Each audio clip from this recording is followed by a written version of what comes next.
Welcome guys to another deck profile. This time we'll be talking about Burgesstomas. Burgesstoma is an archetype, I can't pronounce their names, but they're based around level 2 monsters as trap cards. So it's a pretty unique idea, and I think it's pretty cool. So as you guys can guess what the main focus of the deck is, it is actually this Exceed monster right here.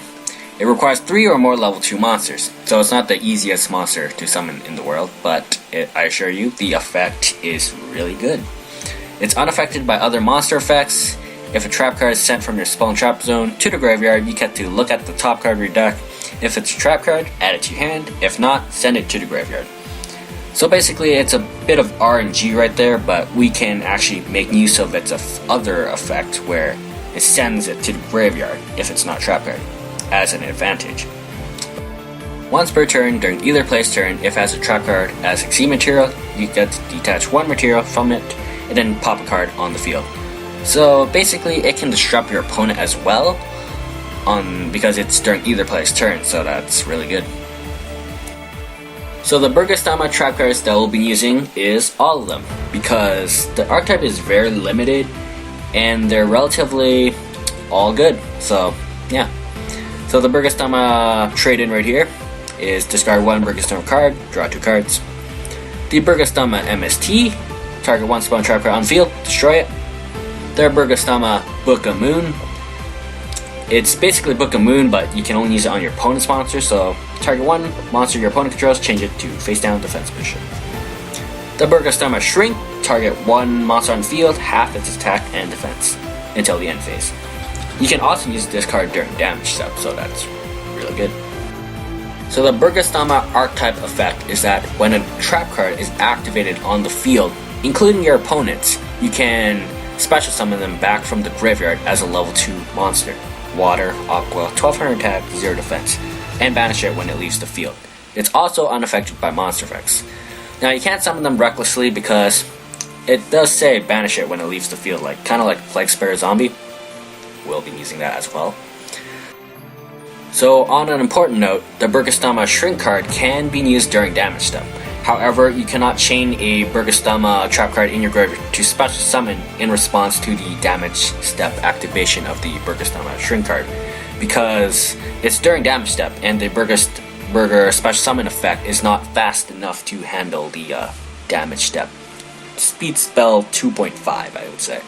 So yeah, don't make that mistake. So use it during the battle step if you really needed to use the Burgesstoma special summon effect on the activation of the Burgesstoma Shrink effect. Now that we've introduced the Burgesstoma archetype, we can now focus on the cards to support it. So Plague Spreader Zombie can do this because it can special summon itself from the graveyard. Being a level 2 monster and a tuna monster, we can introduce this next card, Kobold Hedgehog. Kobold Hedgehog, you can special summon itself from the graveyard by controlling a tuna monster, basically. So it's a really good card, but getting it in the graveyard is a problem. I've tried many things. I've tried like a mill deck sort of thing, but milling is like RNG, and RNG, I really don't like it because it doesn't allow you to control your deck. It's basically, you have to get lucky, basically, and I don't like that. I've also tried Chain Destruction. Chain Destruction's okay, but if you don't draw it with the Cobalt, then you're kind of screwed and you might actually lose the duel before you happen to have that combo ready to go. So it's really unreliable, I would say. So Kobold Hedgehog is still a problem, and I think my biggest problem with it is that I've relied on it 100% on it, and the offense of the Burgesstoma archetype is very lackluster because they're very weak. Even the Exceed monster is only 2400 attack, so it's not as strong as you would expect it to be, even getting it out successfully. So we need another archetype that can carry the Burgesstoma archetype. That archetype would be Shaddolls. Now Shaddolls work well with Burgesstomas for a number of reasons, and here are the reasons. Shaddoll Falco is a level 2 monster that's also a tuna monster, so basically it can replace the Plague Spreader and Kobold Hedgehog combo, and that's your 2 level 2 monsters right there. And then all you need is a Burgesstoma monster after that. So that's how it works well with Burgesstomas. As well as Burgesstomas require a lot of trap card activations to special summon from. So you have Sinister Shadow Games and El Shaddoll Core. Now, Sinister Shadow Games can send a Shaddoll card from your deck to the graveyard, which really helps because Shaddoll's effects activate when they're sent to the graveyard by a card effect. So that's really good because Shaddoll Falco can special summon itself when it's sent to the graveyard by a card effect.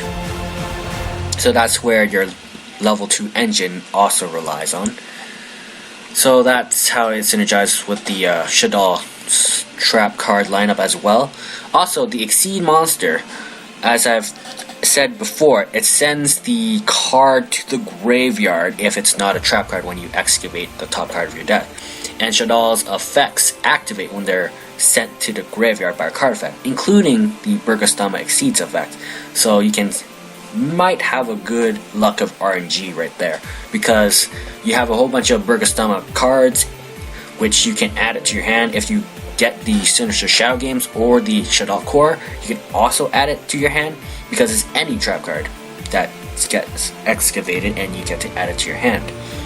Also, if it's a Shaddoll monster, you get their effects as well, if you so choose to activate their effect.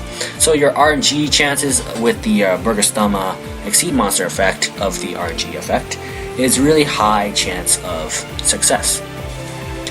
Now we have Shaddoll Hedgehog to search out the Shaddoll Fusion cards, mainly to get your engine rolling, because we need the Cobalt Hedgehog in the graveyard still. And if your opponent has an extra deck monster on the field, basically, you get to fusion summon using monsters in your deck, including the Cobalt Hedgehog, to make that Shiganaga right here, which requires an Earth monster. So that's really good because Cobalt Hedgehog is an Earth monster, so you get to send both the Falco and the Hedgehog to the graveyard, and that's basically like 2 level 2 monsters right there, ending your setup for next turn. Or this turn, if you have the Sinister Shadow Games to flip the Falco face up, I guess, if you really want to exceed something right there and then. We also have the El Shaddoll Fusion, because it's a quick play and you really need that fusion summon, basically. Shaddoll Beast, draw power. Shaddoll Dragon, the MST. Shaddoll Squamata for the send Shaddoll card from your deck to your graveyard, really good stuff.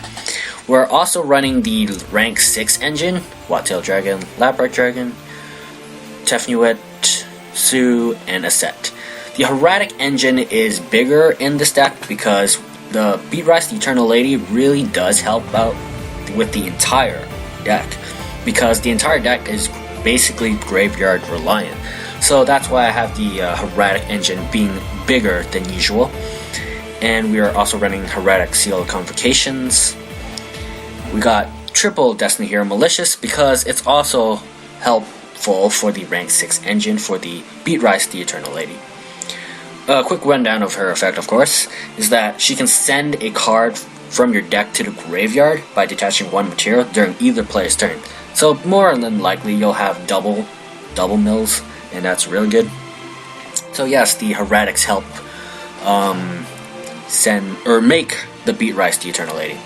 And yes, Dante is special summoned through the Beatrise. If she gets killed, you get Dante out, and then it's just a free 28 beater, really. So it's a really good card to have in there. So have Exceed Reborn in here because if the Beatrise dies, we can also resurrect it back and mill another card from our deck to the graveyard. But also, the Burgesstoma Exceed monster can be resurrected by Exceed Reborn, plus Exceed Reborn being a trap card as an Exceed material for this Burgesstoma. It's like Artifact Moraltet, basically. You have another free pop, basically. But this time, you get to choose when you want to pop a card, basically, with the Exceed Reborn play. Ring of Destruction, Compulsory Activation Device, Torrential Tribute, powerful trap cards. And basically the Burgesstoma archetype can work with it because it's a trap card activation, and the Burgesstoma Exceed also can excavate it and add that card to your hand. So those trap cards are really powerful. Regeki and Foolish Burial. Pretty self-explanatory, I would say. So for the extra deck, we have the Burgesstoma Exceed monster, the Beat Rice, the Dante, the Shiganaga, this Water Shaddoll monster, because the water monsters come from the Burgesstomas because they are all water monsters. Shaddoll Construct because the Heretics are the light monsters. Winda because Shaddoll plus Shaddoll is Winda basically. Trishula because you can actually synchro summon Trishula in this deck because level 2 Falco plus a level 2 Trap card or Quillbolt plus a Shaddoll Beast being level 5, that's 5 plus 2 plus 2, that equals 9. So that's Trishula. So Trishula is a really powerful card to summon as well. Beals because it's a safe synchro to go into and you can still make it with the Plague Spreader plus the Malicious combo or something of that variant, like a Falco plus Malicious or Heretic monster. Sideframe Omega because this card can bring back banished cards again if your trap cards were banished, your Cobalt was banished, your Plague Spreader was banished, anything that was banished you can bring it back during your opponent's standby phase, and it can run away during the main phase basically. Sky Cavalry can help you get out of sticky situations. At the point where the monster is untargetable or something, this effect does not target, so that can get rid of a lot of problematic stuff, I would say. Same with M7. M7 can also get rid of problematic stuff, but it can also be used utility-wise because it can bring back a card from your graveyard to your hand, any monster basically. So that's really good. So yeah, that was the Burgesstoma deck profile. This is the overview of the entire deck. It's a pretty fun deck, and although it's 60 card, but once again, 60 card does not mean it's bad.